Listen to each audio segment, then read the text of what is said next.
Hello, good morning, જય સ્વામિનારાયણ. જય Swaminarayan sir. Good morning sir. જય સ્વામિનારાયણ. સર. જય સ્વામિનારાયણ.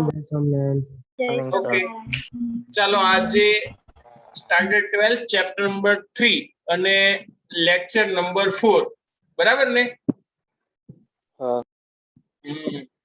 આપણે વિદ્યુત પ્રવાહ ચેપ્ટરમાં અથવા તો પ્રવાહ વિદ્યુત ચેપ્ટરમાં એ ચેપ્ટર આપણું રનિંગ છે અને એમાં ગઈકાલ સુધી શું ચાલ્યું હતું કોણ બોલશે? બોલો. હેલો, અવાજ આવે છે? હા સર. તો બોલો. ગઈકાલ સુધી આપણે શું ચલાવ્યું હતું? સર પદાર્થની ઇલેક્ટ્રોનની ડ્રિફ્ટ ગતિ અને અવરોધતાનો ઉદ્ગમ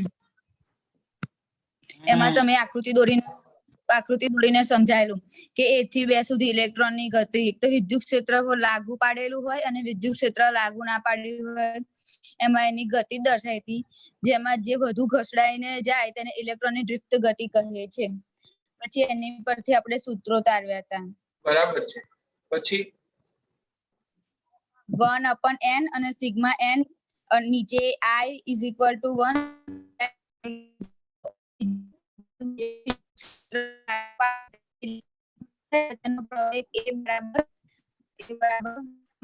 -E અને કેપિટલ E અને નીચે m જેમાં E હોય ભાર અને m એ ઇલેક્ટ્રોનનું દળ. બરાબર છે, વેરી ગુડ. ચલો હવે કોણ બોલશે? બોલો સર. બોલો. એમાં સર તમે આકૃતિ દોરી હતી, પછી જે ધન હોય એને આપણે આયનો કીધું હતું અને જે ડોટ જેવું હતું એને મુક્ત ઇલેક્ટ્રોન કીધા હતા અને પછી અંદર રચના દોરી હતી, એક ઇલેક્ટ્રોનનો ગતિપથ દર્શાવ્યો હતો અને એવું કીધું હતું કે દરેક ઇલેક્ટ્રોનનો અથડામણ વચ્ચેનો સમયગાળો હોય ને એ જુદો જુદો હોય અને એ સરેરાશના y જેવી સંજ્ઞા વડે દર્શાવે તો એનો રિલેક્શન સમય કહેવાય. એને ટો કહેવાય, ટો. હા સર, ટો. ટો. એટલે બે ક્રમિક અથડામણ વચ્ચેનો જે સરેરાશ સમયગાળો હોય ને આપણે શું કહેવાય રિલેક્શન સમય કીધો તો અને રિલેક્સેશન સમય અને દરેક ઇલેક્ટ્રોન માટેનો જે રિલેક્સેશન સમય હોય એ જુદો જુદો હોય અને દરેક ઇલેક્ટ્રોન માટે સમય t હોય. બોલ બોલ, સંભળાય છે.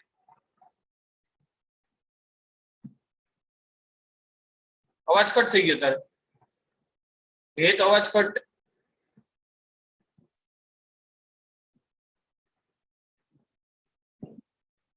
હેતનો અવાજ કટ થઈ ગયો છે, નહીં આવતો તારો અવાજ. કઈ નહીં, મ્યુટ કરી દે, તારો અવાજ નહીં આવતો.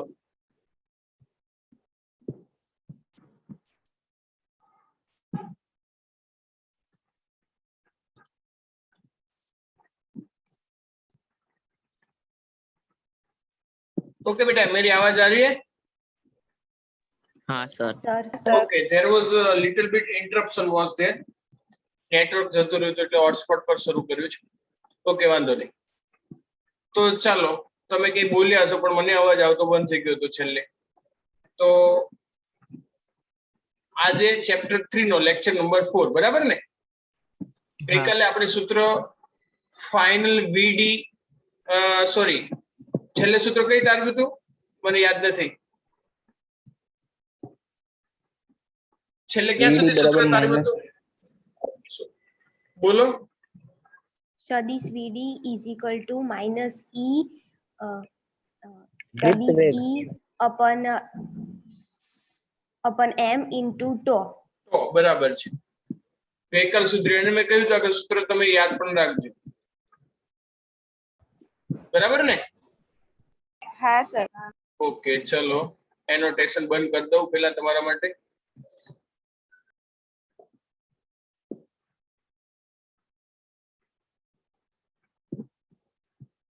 તો ગઈકાલ સુધી આપણે છેલ્લે એવું સૂત્ર તારવ્યું હતું કે VD બરાબર -EE/m ઇન્ટુ τ, જેને રિલેક્સેશન સમય તરીકે ઓળખાય. અને મેં કહ્યું તો આ તમે યાદ રાખજો અને આ સૂત્રની સરખામણી કરીએ તો V બરાબર A ઇન્ટુ T એના જેવી થાય. તો આ A એ આ વસ્તુ છે આપણે ગઈકાલે જોઈ હતી. ખ્યાલ આવે છે? હા હા સર આવું આપણે ગઈકાલ સુધી જોયું હતું. હવે આપણે આગળ જોઈશું થોડું. So let's go next page. ધારો કે કોઈ હું એક સુવાહક લઈ લઉં છું.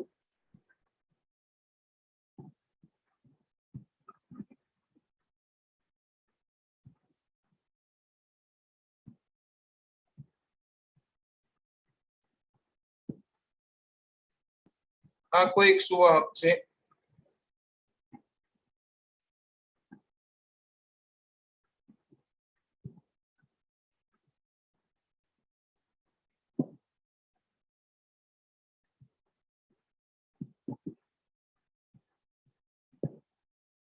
આ શું આપેલું છે આપણને? સુવાહક. બરાબર. હવે આ સુવાહકમાં બાહ્ય વિદ્યુત ક્ષેત્ર, ધારો કે સુવાહકની અંદર મુક્ત પ્રમાણમાં ઇલેક્ટ્રોન તો ફરતા જ હોય, પણ અસ્તવ્યસ્ત ગતિ કરતા હોય. એ આપણે ગઈકાલે જોયું હતું કે અસ્તવ્યસ્ત હશે, કોણ ક્યાં જાય કશું નક્કી ના હોય. અને આ આડછેદનું ક્ષેત્રફળ એ છે. આ જે આડછેદ આપણને આપ્યો છે એનું ક્ષેત્રફળ કેટલો છે? એ. બંને બાજુ સેમ આડછેદ છે. હવે ધારો કે એમાં બાહ્ય વિદ્યુત ક્ષેત્ર લાગુ પાડવામાં આવે. ધારો કે આ દિશામાં વિદ્યુત ક્ષેત્ર હોય, ધારો કે આ દિશામાં વિદ્યુત ક્ષેત્ર હોય એટલે આ બાજુ ધન હોવું જોઈએ અને આ બાજુ ઋણ હોવું જોઈએ. ઓબ્વિયસ છે. તો આમાં રહેલા ઇલેક્ટ્રોન, જે કે પણ ઇલેક્ટ્રોન છે, આ તરફ આકર્ષાવાનું શરૂ કરશે. આ કે ના? જેટલા પણ ઇલેક્ટ્રોન છે દરેકે દરેક ઇલેક્ટ્રોન આ બાજુ આકર્ષાવાનું શરૂ કરશે અને આ બાજુ એનું ભ્રમણ શરૂ થશે. ચલો ક્લિયર? બાહ્ય વિદ્યુત ક્ષેત્રને, કારણ કે ઇલેક્ટ્રોન છે ધન તરફ આકર્ષાય એટલે ધન તરફ આકર્ષાય અને આ બાજુ આવી જાય. ચલો ક્લિયર? એક મિનિટ, આ છે ને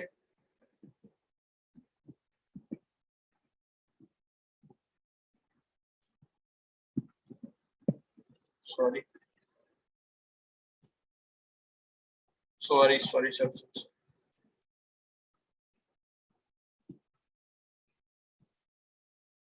ઓકે, આ ઇલેક્ટ્રોનની દિશા છે આ તરફ, ઇલેક્ટ્રિક ફિલ્ડની બાહ્ય વિદ્યુત ક્ષેત્ર. અને ઇલેક્ટ્રોનની ઝડપ ડ્રિફ્ટ ગતિ જેટલી હોય, વીડી જેટલી. હા કે ના? હા ચલો એટલું સમજાઈ ગયું તમને? તો હવે આગળ લખીએ કંઈક અને વિશેષ સમજીએ. હલો. હા હા તો જો ડ્રિફ્ટને કારણે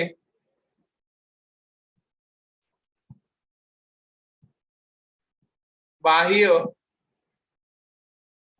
વિદ્યુત ક્ષેત્ર E ની હાજરીને લીધે વિદ્યુત ભાર એટલે કે ઇલેક્ટ્રોન નું વહન શક્ય થશે. એટલે કે એના પરિણામે વિદ્યુત પ્રવાહ પણ વહન થશે. અલ્ટિમેટલી આપણે વિદ્યુત પ્રવાહ છેલ્લે શોધવાના છીએ અને વિદ્યુત પ્રવાહ પરથી વિદ્યુત પ્રવાહ ઘનતા શોધશું. વિદ્યુત પ્રવાહ ઘનતા શોધવા માટે આપણે વિદ્યુત પ્રવાહની જરૂર પડે. વિદ્યુત પ્રવાહ શોધવા માટે આપણે વિદ્યુત ભારની જરૂર પડે.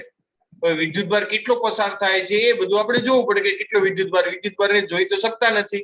તો એના માટે આપણે ઘણું બધું વિચારવું પડે. તો આપણે સૂક્ષ્મ સમય માટે વિચારીએ. ખ્યાલ આવી ગયો? તો ધારો કે ડેલ્ટા ટી સમયમાં વીડી જેટલી ઝડપ લખું છું, કારણ કે મેં માનાંકમાં લખ્યું છે. ઇલેક્ટ્રોન x જેટલું અંતર કાપે છે. હવે આ અંતર, તો એનો મતલબ કે x બરાબર શું થઈ જાય? વીડી ઇન્ટુ ડેલ્ટા ટી થઈ જાય કે ના થઈ જાય? કારણ કે અંતર બરાબર વેગ ગુણ્યા સમય. અને એ જ આપેલા આડછેદનું ધારો કે ક્ષેત્રફળ એટલી જ લંબાઈ લઈ લઈએ. ડેલ્ટા ટી સમયમાં આટલું પસાર કરે છે, માટે x બરાબર શું થઈ જાય? વીડી ઇન્ટુ ડેલ્ટા ટી. ચલો એટલી ખબર પડી ગઈ? હા હા કે ના? તો આટલા અંતર કાપે છે અને આડછેદમાં થી પસાર થાય છે. જેટલા દાખલ થશે એટલા જ બીજી બારથી બહાર નીકળશે. જેમ કે કોઈ પાણીનો પાઇપ હોય તો જેટલું એક સાઈડ થી પાણી આવે એટલું બીજી સાઈડ થી નીકળે, તો પાઇપ આખો ભરેલો હોય તો. એવું ના થાય કે એ બધું પાણી આવી જાય પછી પાઇપમાંથી એક સાથે બહાર નીકળે, એવું પોસિબલ નથી. ધારો કે આપણને શું આપેલું છે? સુવાહક આપેલું છે. આપેલા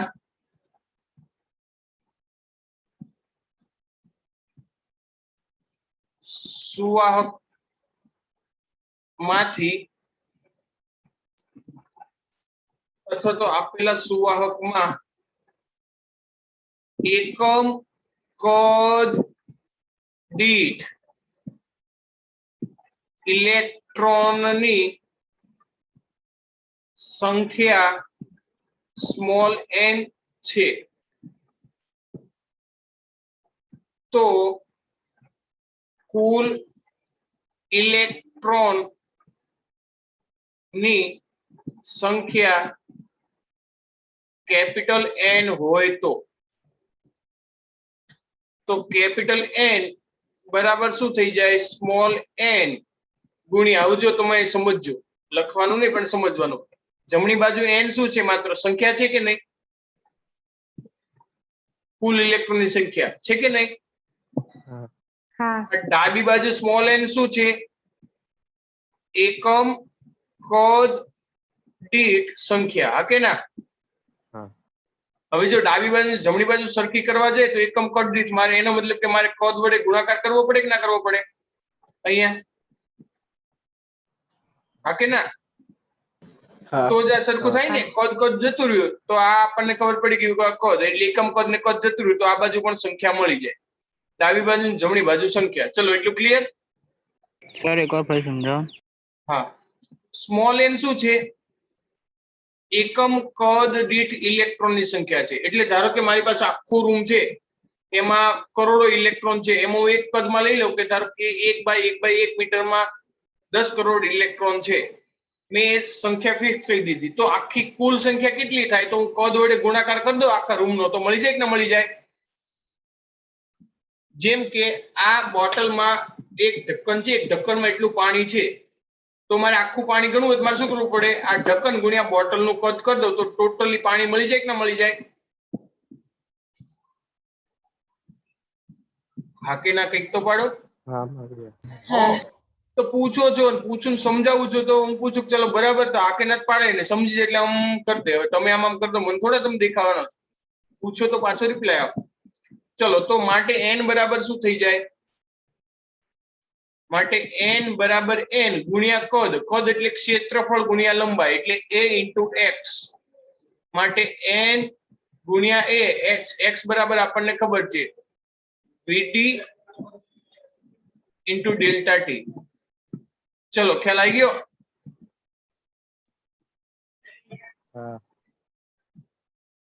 ચલો, આપણને આટલા કદ માં કુલ ઇલેક્ટ્રોન મળ્યા. હવે આ ઇલેક્ટ્રોન નો વિદ્યુતભાર n ઇલેક્ટ્રોન નો કુલ વિદ્યુતભાર q હોય તો q બરાબર શું થઈ જાય? n ગુણ્યા -e. માટે n ની કિંમત મૂકી દો તો -n e a vd × delta t આવું થઈ જાય. ખબર પડી? હલો, મેં n ની કિંમત મૂકી છે. આ n ની કિંમત અહીંયા મૂકી છે. હા. અહીંયા મૂકી. e as it is છે, e આગળ લઈ લીધો, બાકી બધું જેમ છે એમ. તો આપણને આ શું મળ્યું? વિદ્યુતભાર મળ્યો. શું મળ્યું? વિદ્યુતભાર. ખ્યાલ આવે ને? એટલે હવે વિદ્યુતભાર પરથી આપણે પ્રવાહ જોઈએ. શું જોઈએ છે? શું જોઈએ છે? પ્રવાહ. હવે જો જેટલા એકમ ક્ષેત્રફળમાં ઇલેક્ટ્રોન આવે એટલા જ બીજી બાજુ બહાર નીકળે કે ના નીકળે? থাকে ના? હા લખી દઉં. અહીં બાહ્ય વિદ્યુત ક્ષેત્ર ની અસર હેઠળ જેટલા અથવા તો જેટલો વિદ્યુત ભાર આવશે તેટલા જ ઋણ મૂલ્યનો વિરુદ્ધ દિશામાં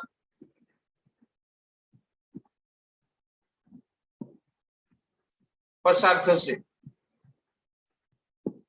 એટલે એક તરફથી આવ્યા જેટલા વિદ્યુત ક્ષેત્રની દિશા આપણને ખબર છે કે વિદ્યુત ક્ષેત્ર આ દિશામાં છે, જેટલા ઇલેક્ટ્રોન્સ આ બાજુ જેટલો વિદ્યુત ભાર જાય છે તો એટલા જ મૂલ્યનો વિરુદ્ધ દિશામાં, એટલે આ બાજુ થયો તો એટલા જ મૂલ્યનો એટલે વિરુદ્ધ દિશામાં એટલે આ દિશામાં, એટલે બીજા આડછેદ દીઠ એના વિરુદ્ધ મૂલ્યનો એટલે n માઇનસ હોય તો એ શું થઈ જાય? પ્લસ થઈ જશે ને. આપેલું જે આડછેદ છે વિદ્યુત ક્ષેત્રની અસર હેઠળ ફરીથી ડ્રો કરું, તમે કઈ બોલ્યા નહીં એનો મતલબ કે તમારું મૌન એવું સૂચવે છે કે તમને ખ્યાલ ના આવ્યો. આપેલો જે આડછેદ હતો આ આડછેદ એમાં એકમ સમયમાં જેટલો પણ વિદ્યુતભાર n જેટલો વિદ્યુતભારને લીધે કુલ q જેટલો વિદ્યુતભાર બાહ્ય વિદ્યુત ક્ષેત્રની અસર હેઠળ વિદ્યુત ક્ષેત્રની દિશા આ તરફ છે તો આ બાદ થયો તો એની વિરુદ્ધ દિશામાં એટલે આ વિરુદ્ધ દિશામાં વિદ્યુત ક્ષેત્ર આ તરફ છે તો એટલી જ વિરુદ્ધ દિશામાં એના ઋણ મૂલ્ય જેટલો વિદ્યુતભાર પસાર થશે. ચલો ખ્યાલ આવી ગયો? હા ઓકે. તો એનો મતલબ કે હવે આપણે પ્રવાહ શોધવો હોય તો શોધી શકીએ. Next page. આપેલા ડેલ્ટા ટી સમયમાં પસાર થતો પ્રવાહ I હોય તો I બરાબર શું થઈ જાય? Q by delta T. માટે Q બરાબર I ડેલ્ટા ટી. પરંતુ Q ની કિંમત આપણે મેળવી હતી, જો યાદ હોય તો. મેળવી હતી ને કે નહીં યાદ? કેટલી હતી? n e a vd into delta T, પણ આ પોઝિટિવ આવશે વિરુદ્ધ દિશામાં એટલો પ્રવાહ. ચલો ખ્યાલ આવી ગયો? પેલો નેગેટિવ, આ પોઝિટિવ થઈ ગયું. હવે આ બંને સૂત્રમાં જો ડેલ્ટા ટી નું શું થશે? Cancel out. માટે I, કારણ કે અહીંયા ડેલ્ટા ટી ને અહીંયા ડેલ્ટા ટી, તો I પ્રવાહ I બરાબર n e a vd. ચલો ખ્યાલ આવી ગયો દરેકને કે નહીં? ચલો હલો. હા સર ઓકે. હવે મેં તમને આજે શરૂઆતમાં પહેલું સૂત્ર કહ્યું હતું વીડી નું, યાદ હોય તો જો અહીંયા વીડી બરાબર, તો આની કિંમત કેટલી થાય વીડી ની? ઋણ નિશાની નીકળી જશે, ધન ઈ અપોન એમ. તો થાય કે ના થાય? હા ઓકે, તો એ લખી દઈએ. પરંતુ વીડી ની કિંમત એટલે માનકમાં લખ્યું તો પ્લસ ઈ ની કિંમત અપોન એમ ઇન્ટુ ટો મૂકતા. ચલો તો I આની કિંમત અહીંયા મૂકી દઈએ તો I બરાબર શું થશે? બરાબર n e a એમ બરાબર છે, અને વીડી ની જગ્યાએ આવશે e by m into two is equal to n e square a e by m into two બરાબર I. ચલો ખ્યાલ આવી ગયો? હા કે ના? હા સર. ઓકે, હવે આ બાજુ I છે અને આ બાજુ A છે, એને હું આ બાજુ લઈ દઉં માટે I by A is equal to આ બાજુ શું વધશે? NE square. જોઈ લે, NE square ET by M, E tau by M. ચલો ખ્યાલ આવી ગયો? અને I by A એને આપણે શું કહીએ? પ્રવાહ ઘનતા. ને તો એને આપણે કહીશું પ્રવાહ ઘનતા, જેની કિંમત J બરાબર NE square tau, sorry tau સદિશ ના આવે, E by M, કે જ્યાં માનાંકમાં સદિશ J એટલે કે કિંમત બરાબર શું થઈ જાય? I upon A बराबर विद्युत प्रवाह घनता। डियर स्टूडेंट, यहाँ तक पता चला सभी को? Yes sir. यहाँ तक कोई डाउट? No sir. नहीं ना? No sir. ओके, હવે જો જે વિદ્યુત પ્રવાહ ઘનતા અને વિદ્યુત ક્ષેત્ર એ બંને કેવા છે? એકબીજાને સમાંતર. હા કે ના? વિદ્યુત ક્ષેત્ર જે દિશામાં છે, પ્રવાહ ઘનતા બંને સેમ દિશામાં છે, બંને સમાંતર છે કે નહીં? હા. હા કે ના? હા કે ના? ઓકે, તો લખી દઈએ અહીં જે અને E સમાંતર હોવાથી જે બરાબર NE square tau by M into E પણ લખી શકાય. તમને ઓહમના નિયમનું સદિશ સ્વરૂપ યાદ છે કોઈને? પરંતુ ઓહમના બોલો બોલો યાદ હોય તો. સદિશ જે બરાબર ડેલ્ટા સદિશ ઈ. જે બરાબર સિગ્મા ઇન્ટુ ઈ, આવું આપણે લખતા હતા, જો યાદ હોય ને તો. અને સિગ્મા કહેવાય. શું કહેવાય? સિગ્મા. માટે જે બરાબર શું થઈ જાય? સિગ્મા ઇન્ટુ ઈ. ખ્યાલ આવી બધાને કે નહીં? અદિશ સ્વરૂપ ને સદિશ સ્વરૂપ બંને. हाँ सर। ઓકે, તો આ બંને સૂત્રોને સરખાવો. જો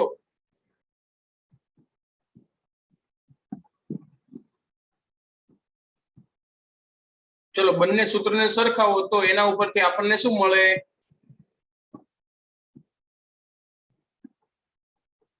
નેક્સ્ટ પેજ ઉપર લખી દઈએ.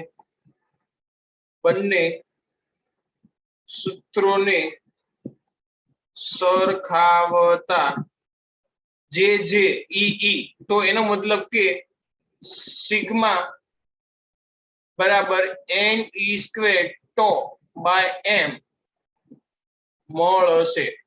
ચલો ક્લિયર? हाँ सर। સિગ્મા શું છે?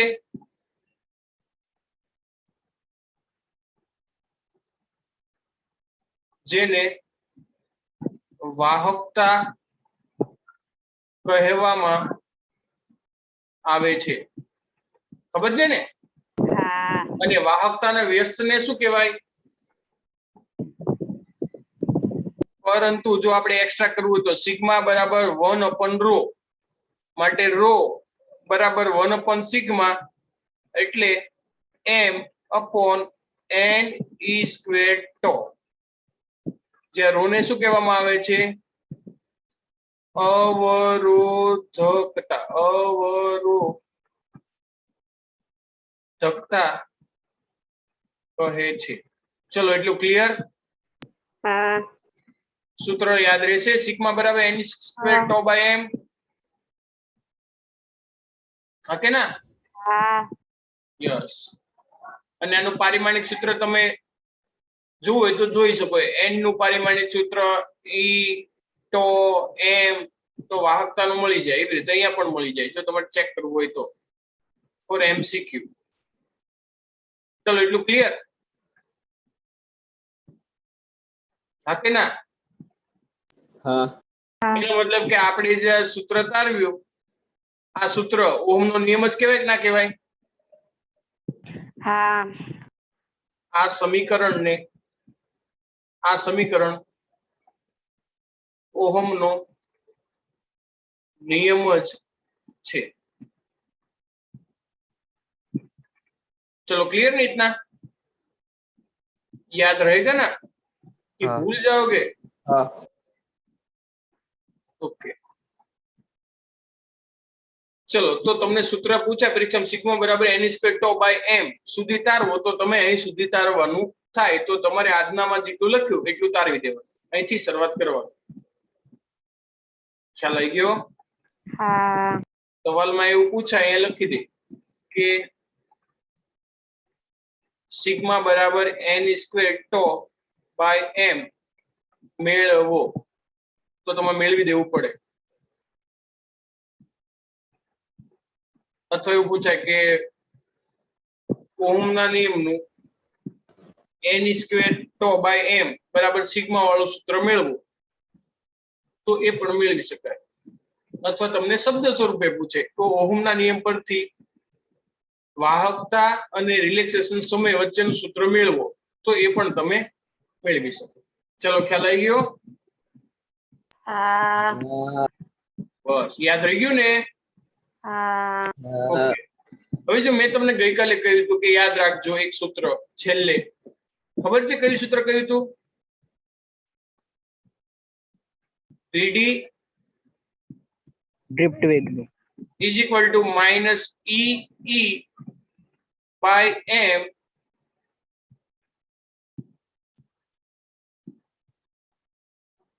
બરાબર ઇન્ટુ શું રહી ગયું તો હા કે ના? હેલો હા હા. આવું સૂત્ર મેં તમને કહ્યું હતું કે યાદ રાખજો એકમ વિદ્યુત ક્ષેત્ર દીઠ પદાર્થના ડ્રિફ્ટ ઇલેક્ટ્રોનના ડ્રિફ્ટ વેગને એટલે minus e tau by m એવું થાય. મોબિલિટી કહેવામાં આવે છે. શું કહેવામાં આવે છે? શું કહેવામાં આવે છે? મોબિલિટી. મોબિલિટી. એનો મતલબ કે એના ઉપરથી આપણે એની કિંમતો લઈ લઈએ એટલે ઋણ નિશાની જતી રહે ને એટલા માટે. ખ્યાલ આવ્યો? આ કેવું થઈ જશે ધન જો એની કિંમત લઈએ તો આને શું કહેવાય? મોબિલિટી. એટલે મ્યુ બરાબર vd બાય e માનાંકમાં એટલે કે એની કિંમતો લીધી તો આપણને મળશે e ટો બાય m માટે મ્યુ બરાબર e ટો બાય m જ્યાં મ્યુ ને મોબિલિટી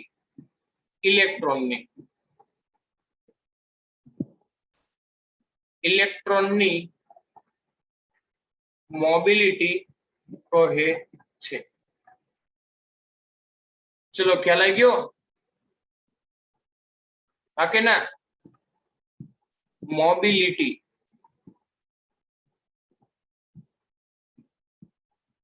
ચેપ્ટરમાં કેટલી લીટીઓ આવે છે પેલી કેટલું બધું આવી ગયું નહીં સસેપ્ટિબિલિટી આવી ગયું પરમિટિવિટી આવે ત્યાં વીટીઓ આવે ત્યાં મોબિલિટી આવે મ્યુને શું કહેવામાં આવે છે? મોબિલિટી કહેવામાં આવે છે. ચલો એનો એકમ શું થશે બોલો? કુલમ સેકન્ડ પર કેજી એક એકમ આવો થયો હા કે ના? हाँ। હલો હલો हाँ। હા. બીજો કયો એકમ મળશે આનો?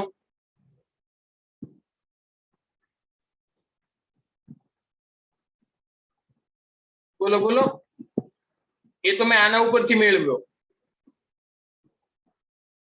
આના ઉપરથી મેળવ્યો, આના ઉપરથી પણ મળે કે ના મળે એકમ. વીડી એટલે શું થાય બોલો? આના ઉપરથી ડ્રિફ્ટ વેગ મીટર પર ડ્રિફ્ટ વેગ સેકન્ડ. એટલે શું થાય? મીટર પ્રતિ સેકન્ડ. હા હા કે ના? હા મીટર પ્રતિ સેકન્ડ. અને વિદ્યુત ક્ષેત્ર ઈ એનો વી સાથેનો કોઈ સંબંધ છે તમને ખબર છે? વોલ્ટ પર મીટર.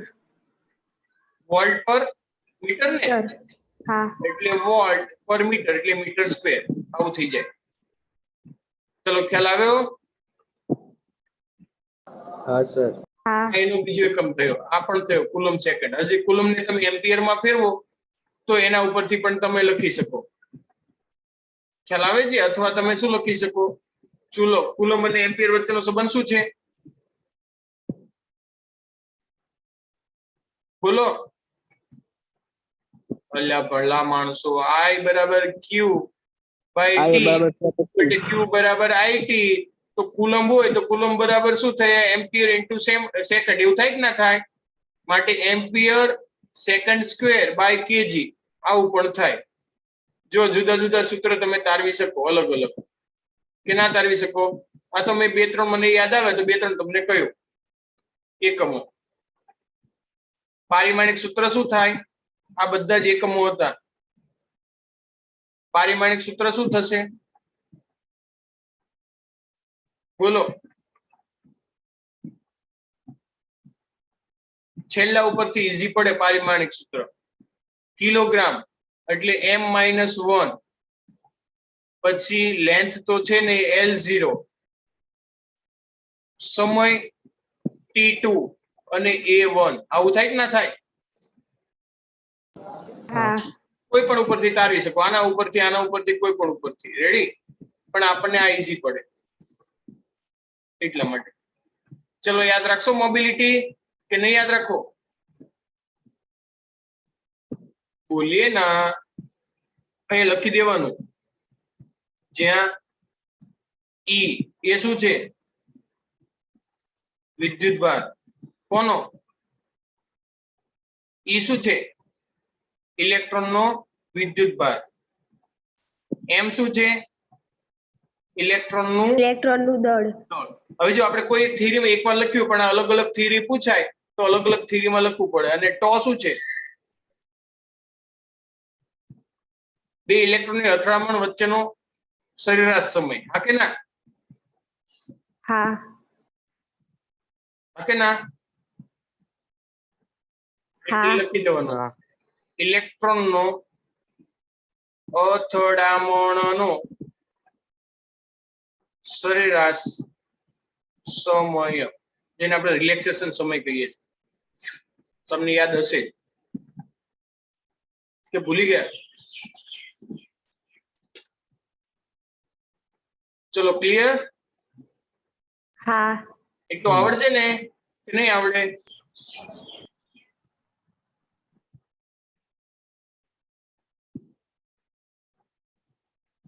તો બેટા સ્ટોપ શેરિંગ કરું છું. જો બેટા, તો અત્યાર સુધી આપણે ઓહમનો નિયમ શરૂ કર્યો, ત્યારથી ઓહમના નિયમથી એના જુદા જુદા સ્વરૂપો અલગ અલગ કેવી રીતે લખી શકાય, વાહકના ટુકડામાંથી વાહકતા, અવરોધકતા, એ બધા વચ્ચેનો સંબંધ શું છે, એમના પારિમાણિક સૂત્ર, બધું જોયું. તો હવે તમે આની પ્રેક્ટિસ નહીં કરો ને તો ભૂલી જશો. એટલે તમે 2 વાર તો ઓછામાં ઓછું લખીને પ્રેક્ટિસ કરજો પ્રેક્ટિસ વર્કમાં, તો જ તમને આવડશે. નહીં તો ભૂલી જશો પછી કે સર આમાં શું કરવાનું, રહી ગયું, પછી યાદ નહીં રહે. ટાઈમ જતા બધું ભૂલાઈ જાય. એટલે મસ્ત તૈયાર કરી દેવાનું. કરી દેશો ને? હા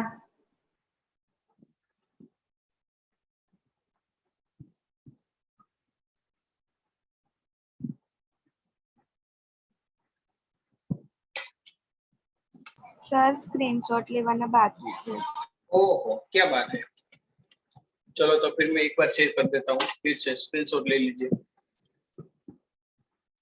પહેલેથી હશે. कोई बात नहीं, चलो फर्स्ट पेज से. ठीक है, आनी जरूर नहीं ने?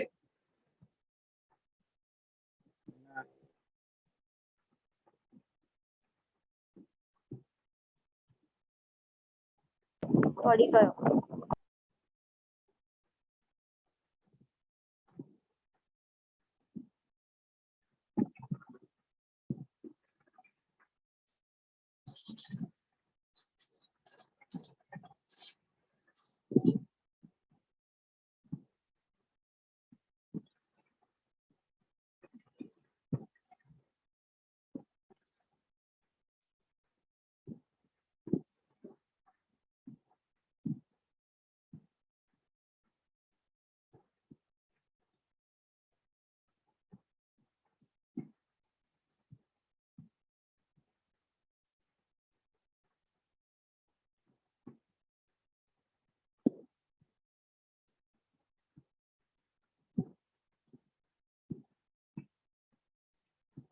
ચલો okay. Okay sir. Okay sir. what time it is now? Okay 49 हुई है. ચલો હજી એક ટોપિક લઈ લઈએ. તો આપણે બેટા અત્યાર સુધી ઓહમના નિયમની ને એવી બધી વાતો કરી, ચર્ચાઓ કરી, બરાબર છે. અને વચમાં અમે ઓહમના નિયમની મર્યાદા તમને કદાચ કઈ છે નહીં કઈ ખબર નહીં, પણ આજે આપણે ઓહમના નિયમની મર્યાદાઓ લઈ લઈએ. તો ચાલો હું તમારી સાથે સ્ક્રીન શેર કરીશ. New page.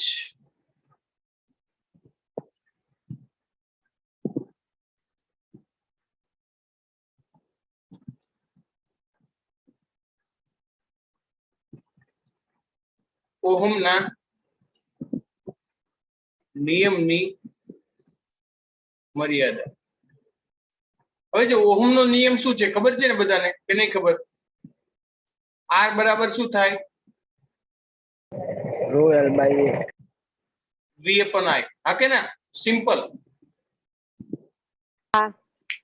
અને એનો ગ્રાફ આપણે જોવા જઈએ ને તો સ્ટ્રેટ મળતો હતો, ખબર છે ને? આપણે જુદા જુદા ગ્રાફ જોયા હતા પ્રેક્ટિકલી સર્કિટમાં. હા કે ના? I વર્સિસ V ના ગ્રાફ લઈ લઈએ, I એમ્પિયર માં લઈ લઈએ અને આ વોલ્ટ માં લઈ લઈએ, તો ગ્રાફ આપણને સ્ટ્રેટ મળતા હતા. હવે એની મર્યાદા સેમિકન્ડક્ટર પદાર્થ માટે. કેવા પદાર્થ માટે? સેમિકન્ડક્ટર, કંડક્ટર એટલે કે અર્ધવાહક માટે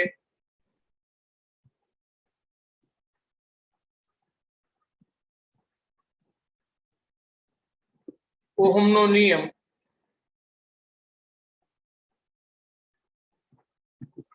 લાગુ પાડી શકાય નહીં. કારણ કે અર્ધવાહક પદાર્થમાં આવું સિમ્પલ વોલ્ટેજ અને પ્રવાહ એક સરખી રીતે વધે એવું જોવા મળતું નહીં. રેડી? કારણ કે V અને because of V and I, V અને I સમપ્રમાણમાં ના હોય એટલા માટે. જો તમે ગ્રાફ જોવા જાઓ ને તો ગ્રાફ આડો અવળો હોય એટલા માટે. ખ્યાલ આવી ગયો? હા કે ના? જો એક ડાયોડ નો ગ્રાફ કહું છું. ડાયોડ એટલે એક પ્રકારનો અર્ધવાહક પદાર્થ છે. અહીં લખી દઉં, તમારા 14મા ચેપ્ટરમાં આવશે. એક પ્રકારના અર્ધવાહક, તમારી જાણ માટે. જેવા માટે V અને I રેખીય રહેતા નથી. એટલે જો એનો ગ્રાફ ડ્રો કરવા જાવ ને I અને V નો, I અને V એનો ગ્રાફ, તો એનો ગ્રાફ આવો આવે. અહીંથી આમ ને અહીંથી આમ. બોલો તો જો V અને I સમરેખીય ના આવ્યું. આવ્યું તમને? ના આવ્યું ને? એટલા માટે. ખ્યાલ આવી ગયો છે? અને ઘણા બધા માટે હજી એક મુદ્દો લખી દઈએ. ઘણા અર્ધવાહક માટે કોઈ એક V માટે I ના ઘણા મૂલ્યો મળે. ઓહમના નિયમમાં જોવા જાવ ને તો બેટા જો ઓહમના નિયમમાં કોઈ એક v ની કિંમત લો ને અહીંયા તો એના માટે I એક જ હોય, ફિક્સ જ હોય. ખ્યાલ આવ્યો? પણ હવે જોજો ઘણા બધા અર્ધવાહક માટે તો એના માટે ઉદાહરણ આપો, જેમ કે ગેલિયમ આર્સેનાઇડ અથવા તો ટનેલ ડાયોડ. એના માટે જો હું ગ્રાફ ડ્રો કરવા જાઉં ને તો એના ગ્રાફ આવા આવે આવી રીતે. તો જો કોઈ એક માટે તમે કિંમત જોવા જાઓ v અને I, તો જો એક માટે ઘણા બધા કિંમતો મળે. જોયું તમને? અહીંયા મળે, અહીંયા મળે, અહીંયા મળે, અલગ અલગ કિંમતો મળે. ખ્યાલ આવ્યો? એનો મતલબ કે ઓહમનો નિયમ અર્ધવાહક માટે લાગુ પાડી શકાય નહીં. ચલો ખ્યાલ આવી ગયો?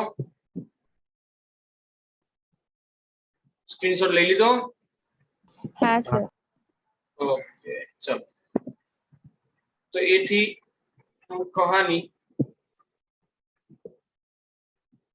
ओम का नियम,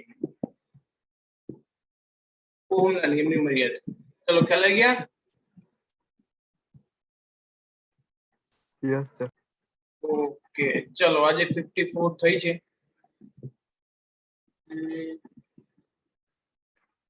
હવે શું કરશું? Yes, let's stop share.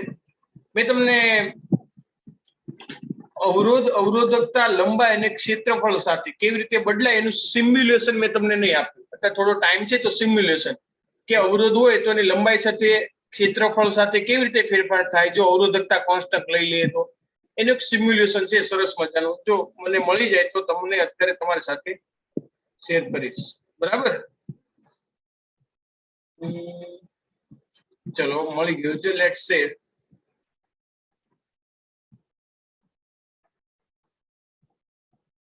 ચલો દેખાય તમને? હા સર. ઓકે જો અહીંયા તમને કોપરનો ટુકડો દેખાતો હશે. દેખાય છે?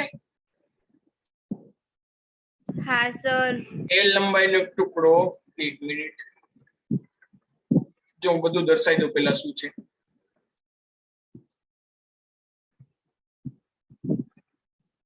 જો આ અવરોધ R, આ રો અચળ, L/A આ સૂત્ર છે. બરાબર? હવે જેમ જેમ આને આપણે કિંમતો બદલીએ ને એમ બધી વસ્તુ બદલાય. અહીંયા આપેલો વાહકનું આડછેદનું ક્ષેત્રફળ જો અહીંયા A આપેલું છે, L લંબાઈ આપણને આપેલી છે, તો એનો અવરોધ કોપર માટે કોપર આપેલું છે. કોપરનું મટીરીયલ બદલો તો એનો અવરોધ કેટલો થાય એ અવરોધની કિંમત અહીંયા શોધીને આપી દીધી છે. હવે જો તમે લંબાઈ અને ક્ષેત્રફળ બદલો, રેડી, તો એ બદલવાથી શું થાય? ક્ષેત્રફળ તો અવરોધ આપણને પરિણામે કેટલો મળે એ આપણને ખ્યાલ આવે. રેડી? આ અવરોધકતા છે, સોરી આ અવરોધકતા છે, ઓમ ઇન્ટુ મીટર. ચલો ખ્યાલ આવી ગયો? હવે આપણે કિંમતો બદલીએ થોડી.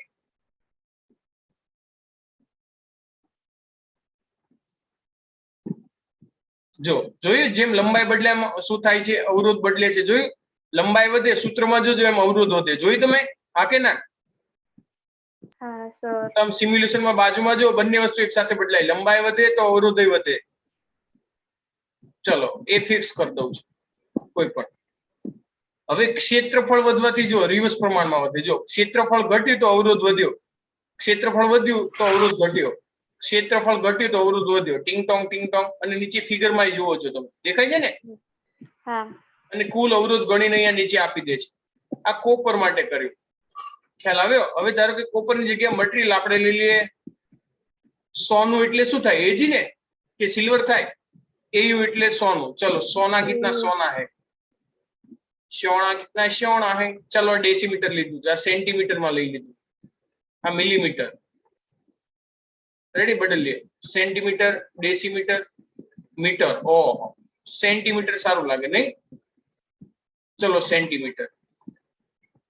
ધારો કે 5 સેન્ટીમીટર લઈ લો સોનાનો તાર, બહુ મોંઘો થાય છે. અને એનું ક્ષેત્રફળ મિલીમીટરમાં લઈ લો. ચલો મિલીમીટરમાં લીધું. બરાબર? હવે જો પણ આપણે ભલે ને જાડું લઈ લઈએ, શું વાંધો છે? ચલો 40 સેન્ટીમીટર, જે પૈસા મળ્યા. અને લંબાઈ વધારી દઈએ.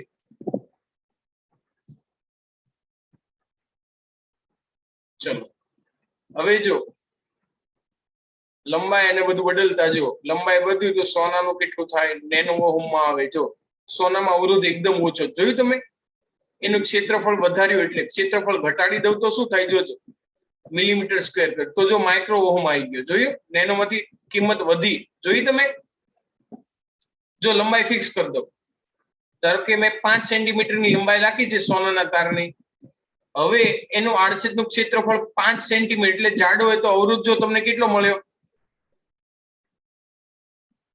2.60 મળે છે ને માઇક્રો ઓહમ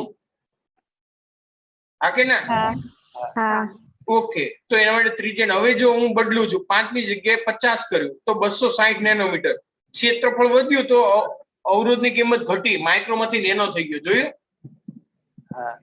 અહીં તમે જોયું હશે અહીંયા ફાઇનલ જવાબ આવે છે જેમ જેમ બદલું ને એમ જોતા રહેજો તો હજી ક્ષેત્રફળ ઘટાડ્યું તો 2.60 હજી ઘટાડું મિલીમીટર તો હજી અવરોધ વધ્યો હજી ઘટાડ્યું તો અવરોધ વધ્યો જોયું જેમ પતલો થાય એમ અવરોધ વધે આડછેદનો અને લંબાઈમાં આપણે એવું કરી શકીએ લંબાઈ જો એકની એક લંબાઈ માટે કિંમતો બદલે જો જોયું બેટા હા કે ના હા બસ